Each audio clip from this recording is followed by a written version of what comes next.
Check it.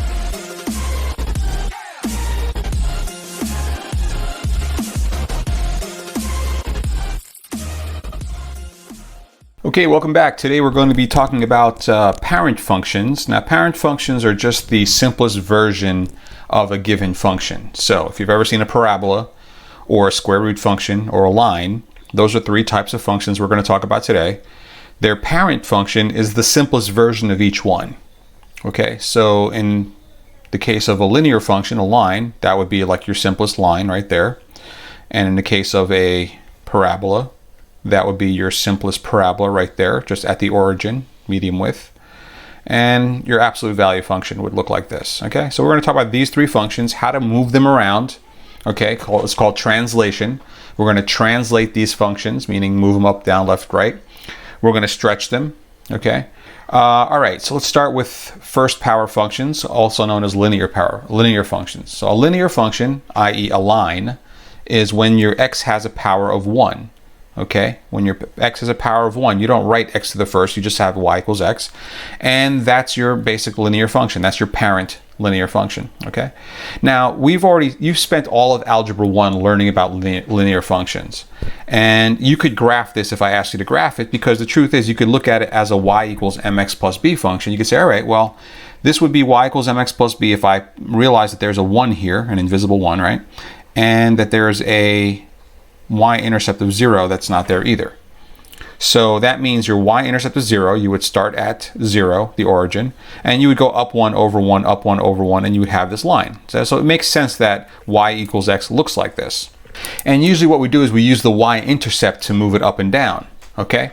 But another way to think about it is that you're doing what's called a translation. If you take a parent function and you add a number to the right side, you will move it up and down. That's called a vertical shift. So for vertical shift, we use the letter K, okay, for vertical shifts. For horizontal shifts, we'll use the letter H. So H makes sense, you know, H for horizontal. K for vertical maybe makes a little bit less sense, but it's H and K. So in the case of a line, we only worry about K. We don't worry about any kind of a horizontal shift, just vertical shifts. And the reason being is moving it left to right looks exactly the same as moving it up and down. For instance, I'll grab this line right here.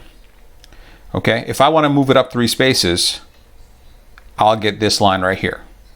Okay, it's going through 3 on the y-axis. However, if I took it back to the origin, like this, and now moved it left 3 spaces, 1, 2, 3, isn't that exactly the same line? Isn't it also going through the y-axis at 3? So moving it left and right is no different than moving it up and down. So we'll only focus on moving it up and down, meaning we're only going to focus on a vertical shift. And how do you add a vertical shift? Very simple. You just add a number to the end of the equation. So very, very simple. So here we are, down here. Here's an example. Y equals x plus 3. So this is the parent function right here, the original parent function. Y equals x. And now I want to make it into y equals x plus 3. Well, the plus 3 means move it up 1, 2, 3 spaces, and there you go. Now, for this next example, we have the plus 3 here, which means we're going to move up 3 spaces. So we're going to end up going through 3, okay, right over here. But the thing is, there's a negative in front of the x. When you put a negative right after the equal sign on most functions, it flips them upside down where they are. So if we're going to move this up 3 spaces, that means that's a K, a vertical shift of up 3. We're going to go up 1, 2, 3. We're going to land here. That's going to be, so right now the line is right there, just like it was in the last problem. However, this negative here in front of the x, well, after the equal sign, is telling me to flip, i.e. reflect across, reflect vertically. So instead of it going in the direction of a positive 1 slope, it's going to go in the opposite direction, which is a negative 1 slope going this way. Down 1 over 1, down 1 over 1. And we're going to have that. So the blue is the parent, and the red is the actual function that I want to graph. All right, let's try this one over here now. Y equals negative 2x. Now you notice the negative there means that we're going to flip upside down, vertically reflect. Okay, there's a vertical reflection. I'll just call it a flip because vertical reflection is a lot of syllables. And there's also an extra number here. There's a 2 sitting in front of the x. Now, there's no plus 3 or minus 3, or there's no vertical shift here. So we're not going to go up and down. But what does that 2 do? Okay, well, if you think about this like a y equals mx plus b, that's the slope, isn't it? If you think about this as y equals mx plus b, what you're saying is that you have a line whose slope is -2. That's if you go back to the y equals mx plus b way of thinking of things. If you use the parent functions and transformations way that I'm teaching you right now, you'll realize, okay, I have a parent function of y equals x. Okay, and I'll draw it as a dotted line. Here's your parent function. On a quiz, you might be asked to draw the parent function as a dotted line and then draw the actual function as a solid line. Okay, unless you have colored pencils, which you're not going to have. So, dotted line for the original function. Now, what are we going to do to that function? We're going to do two things. We're going to flip it. And then what does this 2 do? It doesn't move it up and down, because if it moved it up and down, it would be plus 2, not 2 times. So it's still going to be at the origin. However, we're going to flip it, so it's going to go downwards. And then the 2 makes it more steep. It stretches it. So once again, it's like having a slope of -2. So this is called a dilation. This number here, when you put a number right in front of the x like here, it's called a dilation constant. Now, think about dilation. What does that mean? If you look at something very bright, your pupils contract because there's too much light coming in. Or if you're in a really dark room, your pupils open up, they dilate. Your pupils dilate, they open up. So it's about stretching and contracting. That's what dilation is. What we want to do is stretch the y values by a factor of 2. Now, the way to do this is to have your starting point figured out, which we already do. It's still going to be the origin. And then to make a table of values. All right, we'll talk about this more at the end of the lesson here. We'll talk about dilations more. But basically, the best way to do this is to make a little table of values, okay?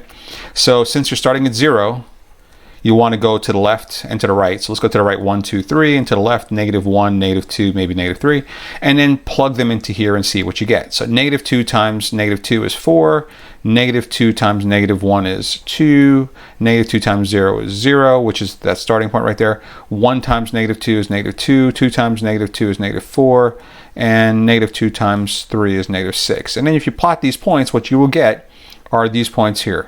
And that's going to be, all right, so that's going to be your function right there as your solid line. If you think about it from a y equals mx plus b perspective, once again, this is a line whose y-intercept is 0 right there, and whose slope is down 2 over 1. So down 2 over 1, down 2 over 1. So it actually, when you're doing a linear function, the dilation thing is actually not really necessary. It will be for the parabolas and for the absolute value functions and all that other stuff. But for now, it's easiest just to look at it and say, all right, well, I know the slope. Let me just, rise and run. Okay, for linears, there are 2 special cases that don't behave the same way. So let's just take a look at those really quickly. One special case is if you have what's called a constant function. A constant function is also known as a horizontal line. And a horizontal line happens when you have a function that looks like y equals and some number. So c can be any number like 3 or 5 or 7. C in this case would be 2 because you're going through the y-axis at 2. Y equals 2. So this is just a horizontal line going through 2. And so if you had y equals -3, for instance, you go down to -3, which is down here, and you draw your line right there. So on and so forth. Horizontal lines, really simple, really easy.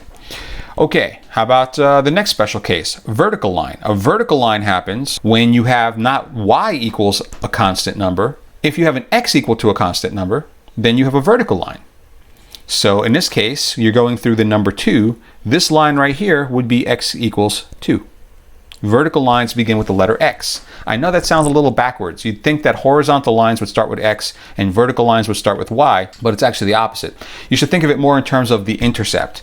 A horizontal line has a y-intercept of 2, so you call it y equals 2, and a vertical line has a x-intercept of 2, so you call it x equals 2. Let's say x equals -3.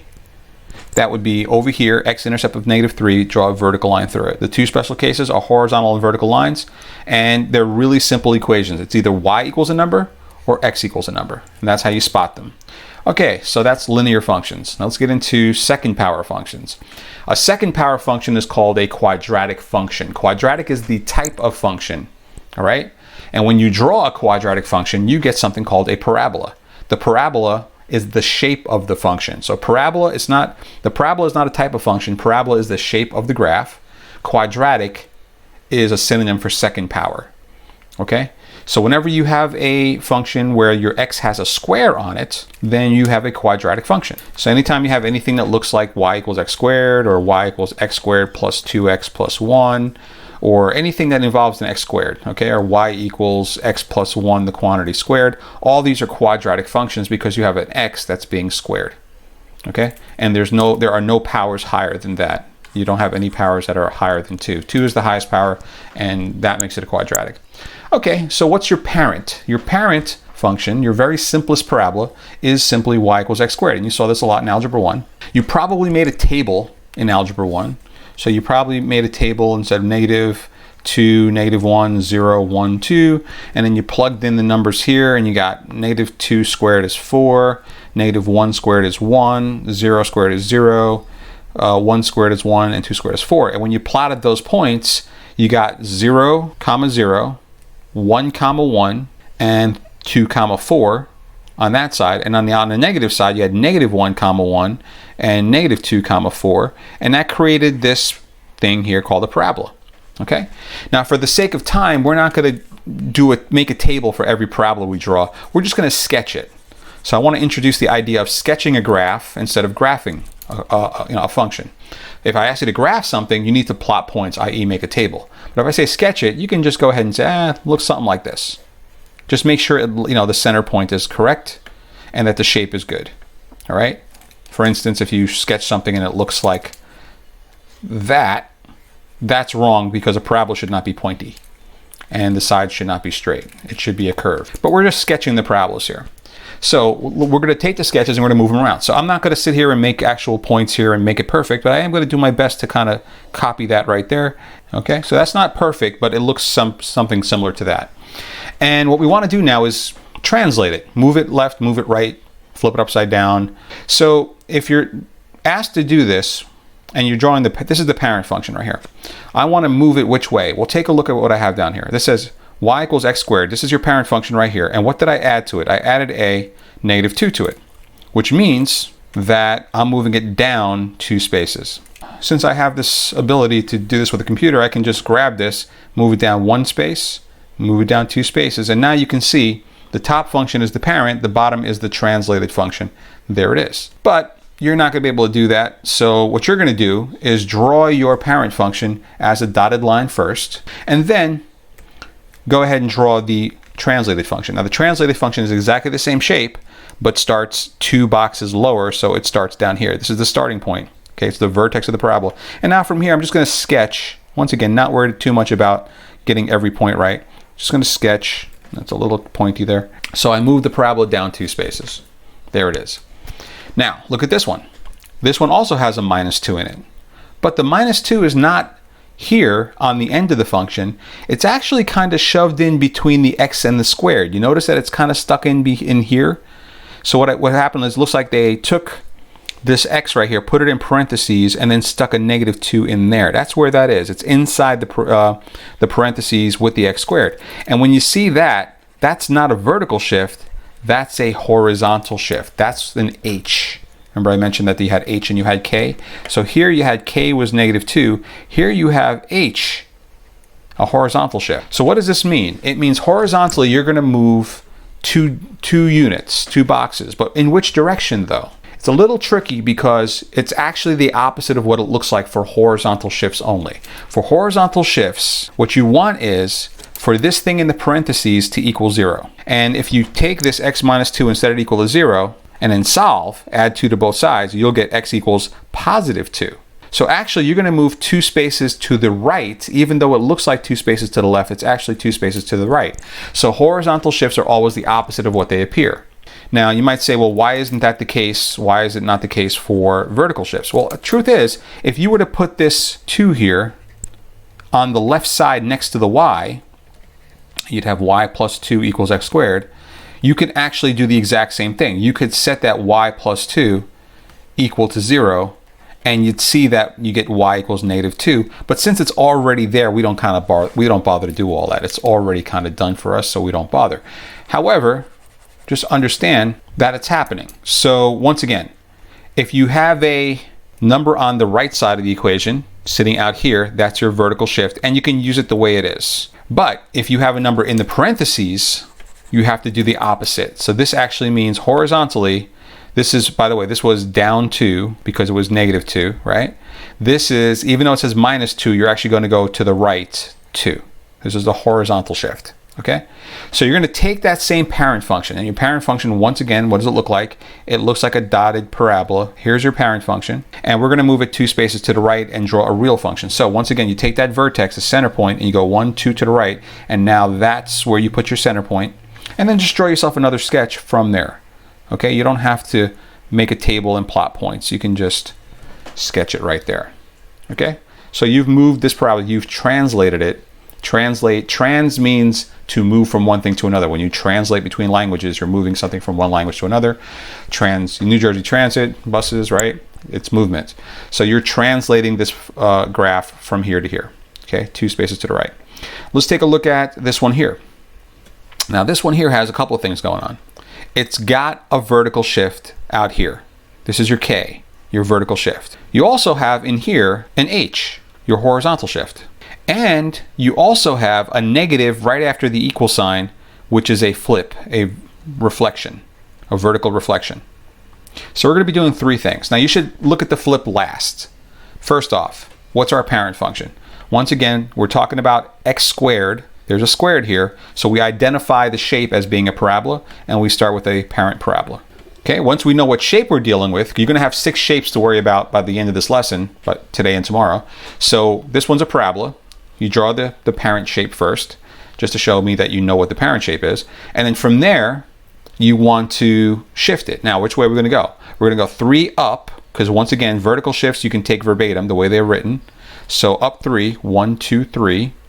And then what does this say? Well, minus 2, remember I told you, it's the opposite. It's not minus. You treat it like a plus 2, so you're going to go 2 to the right. So we went up 3, 2 to the right. This is your new vertex right here. So I'm going to draw the new center point right there. That's your vertex, the vertex of the parabola. And now before I draw, now usually I would just draw my parabola, it'd be there, right? But we're not going to do that because this also has a flip, which means that from that same point that you were going to draw an upwards opening parabola, you're just going to flip it upside down, and this parabola opens downward in the same exact shape, but just downward, or a vertical reflection. Go all the way to the edge of your graph on every graph. Okay, well technically I should have actually stopped where the graph stopped, so should have stopped like there. Okay, don't go outside your graph, but also don't stop short. It's not a good idea to do a short little graph like that. Okay, so there you go. Now you've drawn a flipped and shifted parabola in 2 directions. Let's go on to another shape now. The next shape is called the absolute value function. Sort of looks like a parabola, but it's pointy. It has a 90-degree angle right there, okay? It's a 90-degree angle, pointed sides, but it's sort of like a pointy parabola in the sense that it works exactly the same way. It behaves very similarly to a quadratic function. Now your parent function is just simply y equals absolute value of x. There's your parent, and that's what your parent looks like. It works in the exact same way. So if you look over here at the parabola, your k would go outside the parentheses if you have one, and your h goes inside the parentheses, and the negative here is telling you that the sign is the opposite of what it should be. If you have a reflection, in other words a flip, it would be right after the equal sign. We'll talk about horizontal reflections tomorrow. That's a whole different ballgame. Anyway, so if you look at the absolute value, it's got the same structure. So yeah, it's exactly the same thing, except instead of parentheses, it's absolute value bars, and there's no squared. Okay, but it works the same way. The inside number is your h, the outside number is your k. And the inside number has that negative in front of it, which means it's the opposite, it's backwards.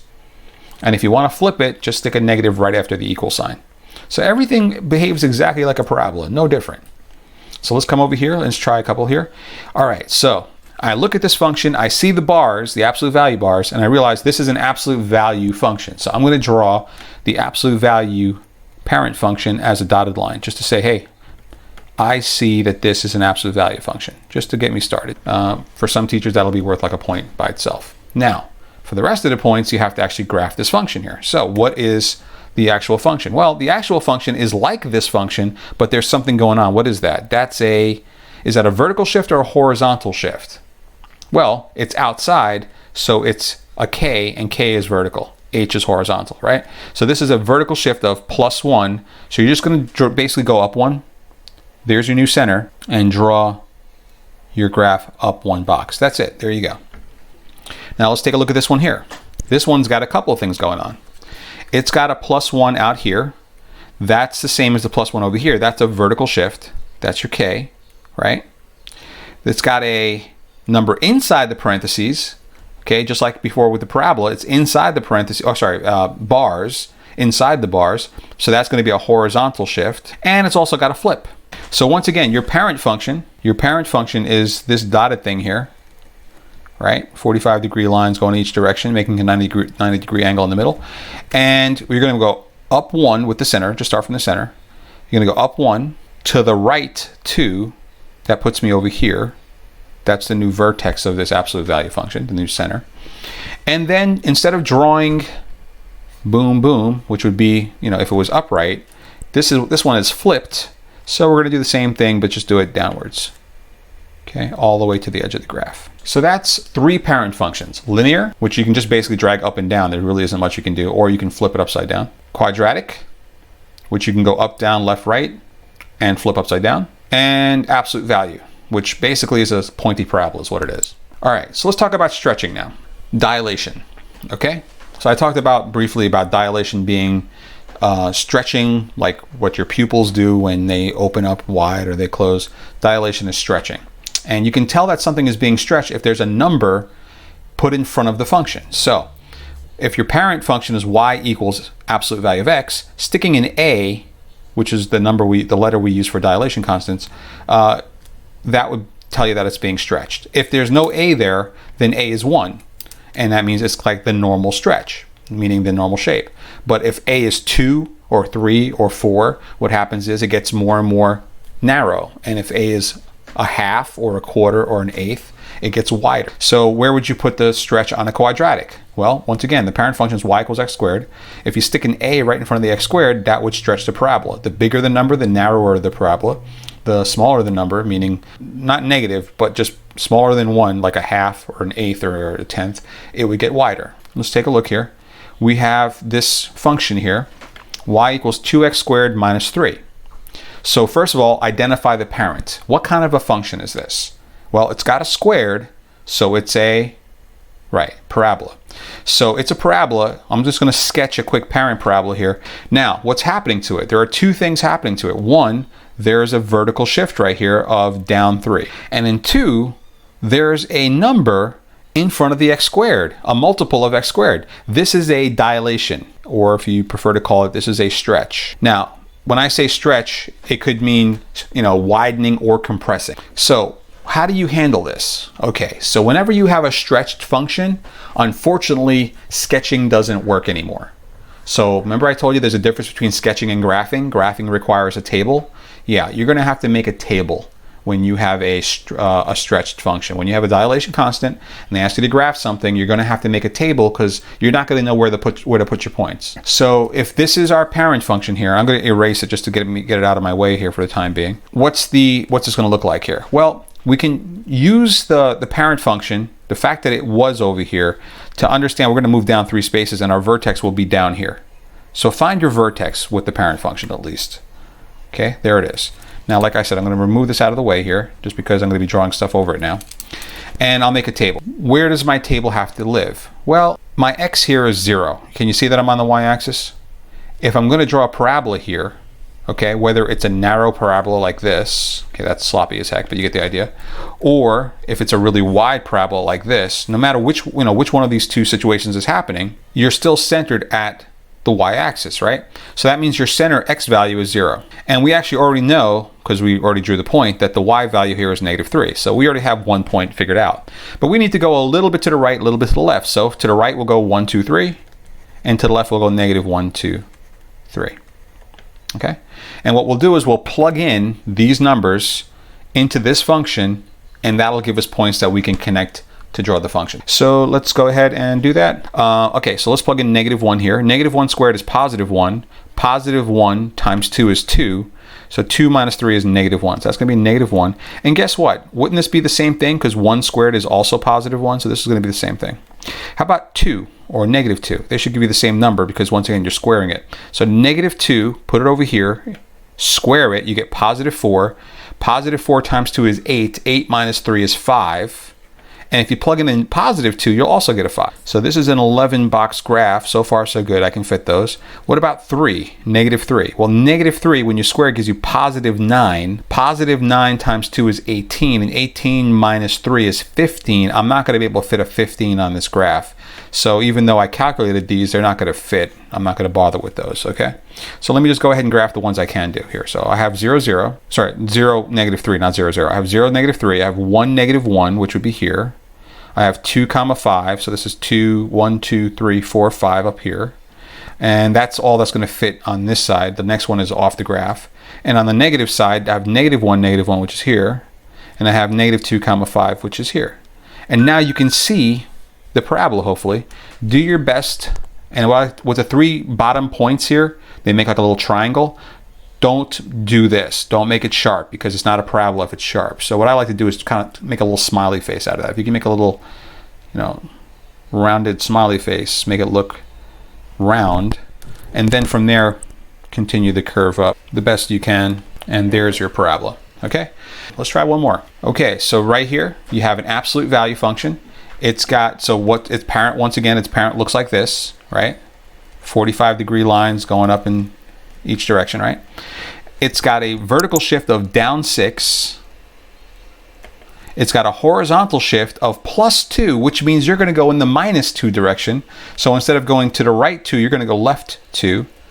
Once again, that only happens when you're inside the parentheses or the bars. And here you have a stretch, a dilation. Okay, I'll just write stretch this time, of 3. Okay, which means you need to make a table. Let's just find the center of this graph first, all right? So if this is the parent function, right there, if that's the parent function, we're gonna move down 6, so 1, 2, 3, 4, 5, 6, and we're gonna move to the left 2. So there's where your function would be there, okay? If it wasn't stretched, you'd be done already. That would be it, just draw that. Unfortunately, we do have to worry about the stretch here. So what I'm going to do here is I'm just going to put the point there. Okay, there's the point. And from here, I need to make a table to figure out how wide this thing is going to be. So come over here, make a table. Our center point will be x equals -2, because that's where we are now, right? -2 on the x. So that'll be our center. And we already know that we're at -6 on the y there. So there's the other side of that. And we need to go a little bit to the right, a little bit to the left yet again. So going to the right, this would be what's higher than -2, -1, right? And then 0, and then let's say 1. And then going the other way, this would be -3, -4, and -5. So usually a good rule of thumb is to go 3 in each direction, but do whatever it takes to get you to the edge of your graph that you're filling in. Now, the tedious part. Take each one of these numbers, plug them into here, see what you get. So I'm actually going to start with -5 this time, because I want to do a little absolute value review here. -5 plugged in here gives you a -5 plus 2, -3. But this is the absolute value of -3. And if you remember what absolute value is, it's the number, it's the positive version of the number. Okay, it's distance from 0, but let's just look at it as the positive version. So if this is supposed to be -3, when you take its absolute value, it becomes +3. And then +3 times 3 is 9, and 9 minus 6 is 3. That's going to fit on our graph. How about -4? -4 plus 2 is -2. Take the absolute value, you get +2. +2 times 3 is 6, and 6 minus 6 is 0. So on and so forth. I won't make you watch me do the entire rest of the table here, so I'll stop talking until it's done. Okay, now the table's filled in. And go ahead and plot each of these points and see what your graph looks like. Okay, so these are the points that come out of this table here. But here's the thing. Last time we had a triangle, we were drawing a parabola. I told you make sure it's not sharp because it wouldn't be a parabola. Well, this is not a parabola. This is an absolute value function, and this is made up of straight lines, right? You do want to make this a straight thing here, a line, and just take it all the way to the edge of your graph here, and then do the same thing here. This will make a sharp corner, i.e. a V, and there you go. And there it is. There's your dilated absolute value function, and we are done for today. See you at the next video.